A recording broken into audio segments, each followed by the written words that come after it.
ഈ രാത്രി നിങ്ങളോട് ഒത്ത് ദൈവത്തെ ആരാധിക്കാൻ തക്കവണ്ണം സ്വർഗത്തിലെ ദൈവം തന്ന ഈ സാവകാശത്തിന് വേണ്ടി, നല്ല സമയത്തിന് വേണ്ടി കർത്താവിനെ ഞങ്ങൾ ഒന്നൊരുമിച്ച് കർത്താവിനെ സ്തുതിക്കുകയും ദൈവത്തോട് നന്ദി അറിയിക്കുകയും ചെയ്യുക. കഴിഞ്ഞ ഒരു വർഷക്കാലം ആത്മാവിൻ്റെ ഒരു പ്രേരണയുണ്ടായിരുന്നു, ഈ സഭയിൽ വരണമെന്ന്. ദൈവദാസനും കുടുംബമായി ഒത്ത് സ്വാതന്ത്ര്യമായി ഒന്ന് ആരാധിക്കണം, നിങ്ങളെ ഒന്നുകൂടെ പേഴ്സണലായി നിങ്ങളോട് നിങ്ങളുടെ സ്നേഹം അറിയിക്കണമെന്ന് ആത്മാവിൽ പ്രേരണയുണ്ടായി. നിങ്ങളെ എല്ലാവരും വ്യക്തിപരമായി എല്ലാവരും അറിയില്ല എങ്കിലും നിങ്ങളെ ഞങ്ങളധികം വളരെയധികം സ്നേഹിക്കുന്നു എന്ന് ഞാൻ ആദ്യം തന്നെ പറയട്ടെ. എൻ്റെ പ്രാർത്ഥന നിങ്ങളെല്ലായ്പ്പോഴും ഉണ്ട്. ഈ ദൈവദാസനുമായി പരിചയപ്പെടാൻ തുടങ്ങിയിട്ട് 2.5 വർഷമായി. എന്നാൽ ഇത്രയും ഒരു ആത്മീയ സന്തോഷം വേറൊരാളിൽ നിന്ന് എനിക്ക് ലഭിച്ചിട്ടുണ്ടോ എന്നെനിക്ക് തോന്നുന്നില്ല. കാരണം അദ്ദേഹം സാക്ഷാൽ സത്യവചനമാണ് എല്ലായ്പ്പോഴും പ്രസംഗിക്കാറുള്ളത്. അങ്ങനെയുള്ളവരെ അഭിനന്ദിക്കുക, അവരുമായിട്ടുള്ള കൂട്ടായ്മ വലിയൊരു അനുഗ്രഹമായി ഞാൻ അത് എടുക്കാറുണ്ട്. പാസ്റ്റർ ഞങ്ങളെ അറിയാതിരുന്ന സമയത്ത് പോലും, കണ്ടിട്ടില്ലാത്ത സമയത്ത് പോലും ഈ ഓഡിയോ ബൈബിൾ പ്രകാശനം ചെയ്ത ദിവസം ഞങ്ങളെ ക്ഷണിക്കുകയും അത് ഇനാഗുറേറ്റ് ചെയ്യുവാനും അത് ചെയ്യുവാൻ തക്കവണ്ണം അത്ര ധൈര്യം തോന്നി അദ്ദേഹത്തിന്. അത് പരിശുദ്ധാത്മാവിൻ്റെ ഒരു നടത്തിപ്പായിരുന്നു എന്ന് ഞാൻ വിശ്വസിക്കുന്നു. അപ്പം നിങ്ങളെ ഒന്ന് നിങ്ങളുടെ സ്നേഹം അറിയിക്കുവാനും, 2 കൂടുതലായി ഇവിടെ ഞങ്ങൾക്ക് കുറച്ചുകൂടെ പ്രാപിച്ചെടുക്കാനുള്ള ജീവിതത്തിൽ ഇതുപോലെ കർത്താവ് കൂടുതലായി നിന്നെ ഒന്നുകൂടെ രുചിച്ചറിയണം. നിന്റെ ആത്മീയ പ്രവർത്തനങ്ങൾ കൂടുതലായി ഒന്നുകൂടെ രുചിച്ചറിയണം എന്നുള്ള ആവേശം കൊണ്ടും ദാഹം കൊണ്ടും അതുകൂടെയാണ് കൂടി ആഗ്രഹിച്ചാണ് ഇവിടെ വന്നിരിക്കുന്നത്. വെറുതെ ഒരു ദിവസം വന്നിട്ടങ്ങ് തിരിച്ചു പോകാനല്ല. എന്നാൽ ദൈവത്തിൽ നിന്ന് കൂടുതലായി എന്ത് പ്രാപിച്ചെടുക്കുവാൻ സാധിക്കും, അല്ലെങ്കിൽ എന്ത് നമുക്ക് കൂടുതലായി പഠിക്കുവാൻ സാധിക്കും, അത് ജീവിതത്തിൽ എങ്ങനെ പ്രായോഗികമാക്കുവാൻ സാധിക്കും എന്നുള്ള ഒരു ആവേശബോധം, ഒരു ചിന്താബോധം മനസ്സിലുണ്ടായിരുന്നത് കൊണ്ട് കർത്താവിനോട് വളരെ കുട്ടിപ്പായി പ്രാർത്ഥിച്ചു, കർത്താവേ നിന്റെ ഹിതപ്രകാരം ഈ വഴിയൊരുക്കി തരണമേ, അത് തടസ്സങ്ങൾ മാറ്റിത്തരണമേ എന്ന് ഹൃദയംഗമായി കർത്താവിനോട് പ്രാർത്ഥിച്ചു. അതാണ് 2ാമത്തെ വിഷയം ഇവിടെ ആയിരിക്കാൻ സാധിക്കും. 3ാമതായി ഞങ്ങൾ ഹാനയെ കാണുന്നത് ഒരു ഗ്രാൻഡ് ചൈൽഡിനെ പോലെയാണ്. ഈ കുഞ്ഞിനെ കണ്ട ദിവസം മുതലേ വലിയൊരു ആത്മീയ അടുപ്പം. ഞാൻ 2.5 വർഷത്തിന് മുമ്പേ മോളെ കണ്ടപ്പം വിചാരിച്ചു, ഇത് സാക്ഷാൽ സ്വർഗത്തിൽ തന്ന ദൈവം ഇവിടെ കൊണ്ടുവന്ന് വെച്ച ഒരു ഏഞ്ചലാണെന്നായിരുന്നു. അതിപ്പോഴും മനസ്സിലുണ്ട്. നമുക്കെല്ലാവർക്കും നമ്മുടെ കുഞ്ഞുങ്ങൾ ഏറ്റവും ബെസ്റ്റ് നമ്മുടെ കുഞ്ഞുങ്ങളാണ്.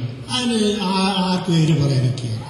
എന്നാൽ ഈ കുഞ്ഞിനെ പ്രത്യേകമായി ഞങ്ങൾ കാണുന്നത് ആത്മാവിൽക്കൂടെ കാണുന്നത് ദൈവം സാക്ഷാൽ തെരഞ്ഞെടുത്ത് അന്ത്യകാലത്തിൽ ശുശ്രൂഷയ്ക്ക് വേണ്ടി തെരഞ്ഞെടുത്ത ഒരു പൈതലാണ്. ഈ കുഞ്ഞിന് ദൈവം ചില വിശിഷ്ട സ്വഭാവങ്ങളും ശ്രേഷ്ഠമേറിയ പ്രവർത്തനങ്ങളും ചെയ്യുവാൻ തക്കവണ്ണം ഈ കുഞ്ഞിനെ ഈ ലോകത്തിലാക്കിയിരിക്കുന്നു.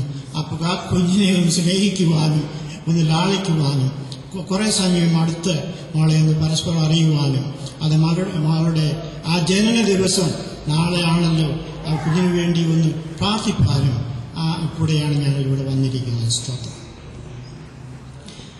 അതാണ് 3 പ്രധാനമായ കാര്യങ്ങൾ ഇവിടെ വരാൻ കാരണം. എന്നാൽ ദൈവം തന്ന ആലോചന ഞാൻ പങ്കുവയ്ക്കട്ടെ. വളരെ ശ്രദ്ധയോടുകൂടെ നമുക്കിരിക്കാം. ആര് വചന ശുശ്രൂഷ ചെയ്താലും വചനത്തിൻ്റെ മുമ്പിൽ നാം ദൈവഭയത്തോടും ആദരവോടും വേണം ഇരിക്കുക. ഇന്നാരെന്നല്ല. എന്ന് ദൈവദാസൻ നേരത്തെ ഓർപ്പിച്ചു. എന്തിന് എന്നുള്ള ഒരു ചോദ്യം ഇവിടെ ഉദിച്ചിട്ടുണ്ട്. ചിലപ്പോൾ ആ വാക്കും ഇതിനൊക്കെ കണക്റ്റഡ് ആയിരിക്കാൻ സാധ്യതയുണ്ട് എന്ന് ഞാൻ ചിന്തിക്കുന്നു. കർത്താവിന്റെ വചനം ഇങ്ങനെ പറയുന്നു, ലംഘനം ക്ഷമിച്ചും പാപം മോചനം കിട്ടുക ഭാഗ്യവാന്മാർ. നമുക്ക് നമ്മുടെ കണ്ണുകളെ അടയ്ക്കാൻ നമുക്ക് പ്രാർത്ഥിക്കാം. സ്വർഗ്ഗപിതാവേ, ഈ നല്ല ദിവസത്തിന് വേണ്ടി സ്തോത്രം. ഈ നല്ല ആരാധനയിൽ പങ്കെടുക്കുവാൻ തക്കവണ്ണം സ്വർഗം ഞങ്ങൾക്ക് തന്ന ആ സാവകാശത്തിനു വേണ്ടി, നടത്തിപ്പിന് വേണ്ടി, അവിടുത്തെ സുരക്ഷയ്ക്ക് വേണ്ടി, തന്ന ആരോഗ്യത്തിനു വേണ്ടി അതേ ഞങ്ങളങ്ങെ സ്തുതിക്കുന്നു, സ്തോത്രം ചെയ്യുന്നു. കർത്താവാൻ ദൈവമേ, അങ്ങ് എത്രമാത്രം ആരാധിച്ചാലും മതിയാകയില്ല എന്ന് ഞങ്ങൾക്കറിയാം. കർത്താവ്, നീ സ്തുതിക്ക് യോഗ്യൻ, ആരാധനയ്ക്ക് യോഗ്യൻ. നീ മഹത്വത്തിന്റെ ദൈവം, ആരാധനയ്ക്ക് യോഗ്യതയുള്ള ദൈവം. അങ്ങ് ഞങ്ങൾ വീണ്ടും തുടർന്ന് സ്തുതിക്കുന്നു, സ്തോത്രം ചെയ്യുന്നു.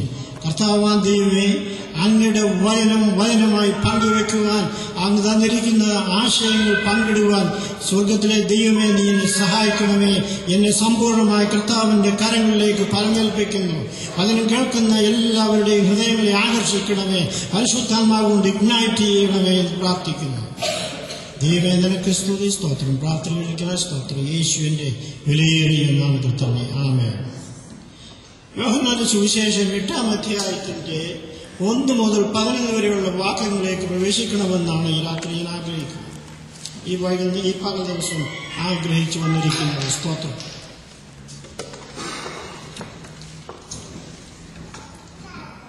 ചിലപ്പോൾ നിങ്ങൾക്ക് തോന്നിയേക്കാം, ഇതൊരു സ്ട്രേഞ്ച് പാസേജ് ആണല്ലോ ഈ ന്യൂ കാസലിലെ ആംഗിളിന് കിട്ടിയിരിക്കുന്നത്. എന്നാൽ നിങ്ങളത് വചനം കേട്ട് തീരുന്നത് വരെ വിധിക്കരുത് എന്ന് ഞാൻ നേരത്തെ തന്നെ പറയുന്നു. സ്തോത്രം. ഇതിനൊരു ടൈറ്റില് ദൈവം തന്നിട്ടുണ്ട്. ഈ തന്നിരിക്കുന്ന പാസേജിന് തന്നിരിക്കുന്ന ടൈറ്റിൽ എന്തുവാന്ന് ചോദിച്ചാൽ, ലിഫ്റ്റഡ് ഉയർത്തി, ലവ് സ്നേഹിച്ചു, forgiven ക്ഷമിച്ചു. 3 കാര്യങ്ങൾ, 3 ആശയങ്ങളാണ് പങ്കുവെക്കുവാൻ ഈ രാത്രിയിൽ ഞാൻ യേശുവിന്റെ നാമത്തിൽ ആഗ്രഹിക്കുന്ന. സ്തോത്രം. യോഹന്നാന്റെ സുവിശേഷം 8-ാം അധ്യായത്തിൽ ആരംഭിക്കുന്നതിന് മുമ്പ് അതിനോട് കണക്ട് ചെയ്തതായി 7-ാം അധ്യായത്തിന്റെ 53-ാം വാക്യവും അതിൽ ഉൾപ്പെട്ട ഒരു വേദവാക്യമാണ്. അങ്ങനെ ഓരോരുത്തൻ താന്താന്റെ വീട്ടിൽ പോയി. അങ്ങനെ ഓരോരുത്തൻ താന്താന്റെ വീട്ടിൽ പോയി എന്ന് അധ്യായം 7-ാം അധ്യായത്തിൽ പറയുമ്പോൾ 8-ാം വാക്യത്തിലേക്ക് വരുമ്പോൾ ഇങ്ങനെ ആരംഭിക്കുന്നു, യേശുവോ, പ്രൈസ് ദി ലോർഡ്, യേശുവോ ഒലിവുമലയിലേക്ക് പോയി. അധികാലത്തും അവൻ പിന്നെയും ദൈവാലയത്തിൽ ചെന്നു. ജനമൊക്കെയും അവന്റെ അടുക്കൽ വന്നു. അവൻ ഇരുന്നു അവരെ ഉപദേശിച്ചുകൊണ്ടിരിക്കുമ്പോൾ ശാസ്ത്രിമാരും പരീശന്മാരും വ്യഭിചാരത്തിൽ പിടിച്ചിരുന്ന ഒരു സ്ത്രീയെ കൊണ്ടുവന്ന് നടുവിൽ നിർത്തി. അവനോട്, ഗുരു, ഈ സ്ത്രീയെ വ്യഭിചാരകർമ്മത്തിൽ തന്നെ പിടിച്ചിരിക്കുന്നു. ഇങ്ങനെ ഉള്ളവരെ കല്ലെറിയണമെന്ന് മോശ ന്യായപ്രമാണത്തിൽ ഞങ്ങളോട് കൽപ്പിച്ചിരിക്കുന്നു. നീ ഇവളെക്കുറിച്ച് എന്തു പറയുന്നു എന്ന് ചോദിച്ചു. ഇത് അവനെ കുറ്റം ചുമത്തുവാൻ സംഗതി കിട്ടേണ്ടതിന് അവനെ പരീക്ഷിച്ച് ചോദിച്ചതായിരുന്നു. യേശുവോ കുനിഞ്ഞു വിരൽ കൊണ്ട് നിലത്തെ എഴുതിക്കൊണ്ടിരുന്നു. അവനോട് ചോദിച്ചുകൊണ്ടിരിക്കുമ്പോൾ അവൻ നിവർന്നു. നിങ്ങൾ പാപമില്ലാത്തവൻ അവളെ 1ാമത് കല്ല് എറിയട്ടെ എന്ന് അവരോട് പറഞ്ഞു.